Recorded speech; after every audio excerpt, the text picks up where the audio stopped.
አብርሃም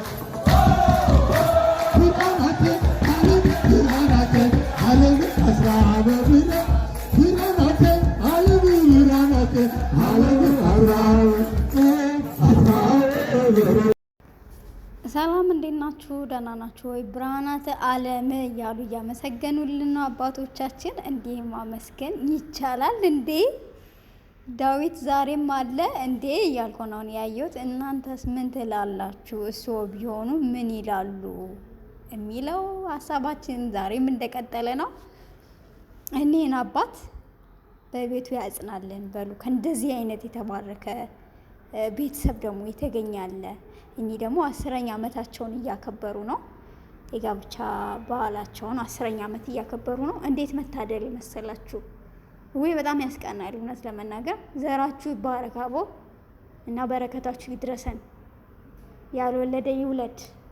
እንደዚህ ከቤተሰቦቻችሁ ከልጆቻችሁ ጋር ድምቅ ብላችሁ ክርስቶስን ተዋህዳችሁ እንደዚህ አይነት ውብ የሆነ ቀን ማሳለፍ እንዴት በጣም እና ግሩም ድንቅ ነው መሰላችሁ። ከዛ ደግሞ ልጆችስ እንደዚህ የተባረኩ ሆነው የቤቱ አገልጋይ ለመሆን ፍላጎታቸውን ሲያሳዩ ይህ ሕፃን እንደው በጣም ደስ አይልም ወገኖቼ? እሶ ምን ይላሉ ነው? እሶ ምን ይላሉ ነው? የኔ ውድ ልጅ ውይ ድግ በልልኝ አቦ! እንዴት ነው የሚያምረው! በእናቴ ሞት እንደው ባዛኝቷ በድንግል ማርያም ይህ ወንድሙን ይከታተላል ደግሞ። ወይ ድግ በልልኝ አባቴ! በጣም ነው የሚያምሩት። እሶ ምን ይላሉ ነው? እሶ ምን ይላሉ? በዚህ ክረምት እንደዚህ አይነት ነገሮችን እያየን እያስተናገድን ውስጣችንን እየመገብን እያሳለፍን ነው። እንግዲህ ያው መልካም የክረምት ጊዜ ነው የምመኝላችሁ። እሶ ምን ይላሉ ነው? እሶ ምን ይላሉ? ይቀጥላል። ወዳችኋለሁ።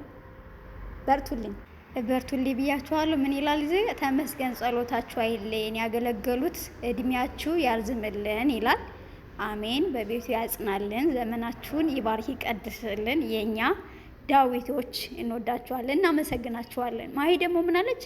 እሳቸው ሰክረዋል፣ ግን የሰከሩት በአልኮል ሳይሆን በምስጋና ነው የሰከሩት ብላለች። የኔ አስተዋይ ማሂዬ አንቺ የተባረክሽ ነሽ በእውነት። አስፋውም እንደዛው የተባረካችሁ ናችሁ። እግዚአብሔር ይስጣችሁ አቦ። እንደዚህ አይነት መልካም አንደበት ያለው ሰው እንዴት ያስደስተኛል መሰላችሁ። እሺ ሌላ ደግሞ ሃሌሉያ ደግሞ ምን አለች? ዳዊትና እስራኤል ሁሉ የእግዚአብሔርን ታቦት በደስታና በእልልታ ወደ ኢየሩሳሌም አገቡ። ንጉሥ ዳዊት በደስታ ብዛት እግዚአብሔር ፊት ይዘልና ያረበርብ ወይም ይጨፍር ነበር ይላል። በጣም ነው ደስ የሚለው። ይህ ስሜት የሚያውቀው ብቻ ነው የሚረዳው። አባ ረጅም ዕድሜ ከጤና ጋር ይስጥልን። የኔ አባት ስሜቱን የሚያውቅ ያውቋል። 1000 ዓመት ይኖሩልን፣ ቃለ ሕይወት ያሰማልን ይላል። እኔ በጣም ነው ደስ ያለኝ። አዛኝቷን በጣም ከምላችሁ በላይ በጣም ነው ደስ ያለኝ። በቤቱ ያጽናችሁ ፍዩዬ ኑኑዬ። ትልቁ መፍትሄ ምናምን የሚለውን ተውትና የኔ አባት ስሜቱን የሚያውቅ ያውቋል። 1000 ዓመት ይኖሩልን፣ ቃለ ሕይወት ያሰማልን ብሏል። አሜን። ቃለ ሕይወትን ያሰማልን፣ የሕይወት ዘመኖትን ያርዝምልን፣ ተተኪዎችን ደግሞ ያብዛልን ብያለሁ። ወዳችኋለሁ። ሰብስክራይብ እያደረጋችሁ ቤተሰብ ሁኑ። እሶ ቢሆኑ ምን ይላሉ? ኮሜንቱን ያስቀምጡልኝ። ባይ